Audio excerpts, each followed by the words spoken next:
സ്തുതിയായിരിക്കട്ടെ. ഇന്നത്തെ നമ്മുടെ ധ്യാന വിഷയം വിശുദ്ധ ലൂക്കായുടെ സുവിശേഷം 19 അധ്യായം 41 മുതൽ 48 വരെ വാക്യങ്ങളാണ്. ജെറുസലേമിനെ കുറിച്ച് വിലപിച്ചുകൊണ്ട് ഈശോ പറയുന്നു, സമാധാനത്തിനുള്ള മാർഗങ്ങൾ ഈ ദിവസത്തിലെങ്കിലും നീ അറിഞ്ഞിരുന്നെങ്കിൽ. എന്നാൽ അവയിപ്പോൾ നിന്റെ ദൃഷ്ടിയിൽ നിന്നും മറയ്ക്കപ്പെട്ടിരിക്കുന്നു.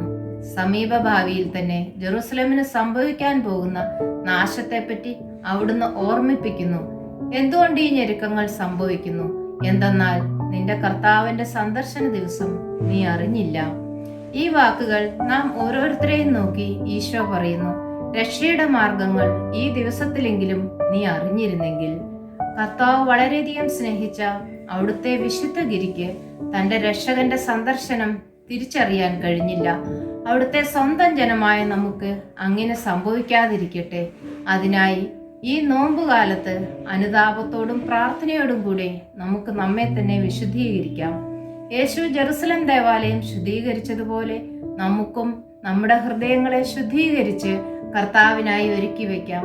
ദേവാലയത്തിൽ യേശുവിന്റെ വചനങ്ങളിൽ മുഴുകി അവനെ വിട്ടുപോകാതെ നിന്ന ജനങ്ങളെ പോലെ നമുക്കും അവന്റെ വചനങ്ങൾ ശ്രവിച്ച് അവനോട് ചേർന്ന് നിൽക്കാം.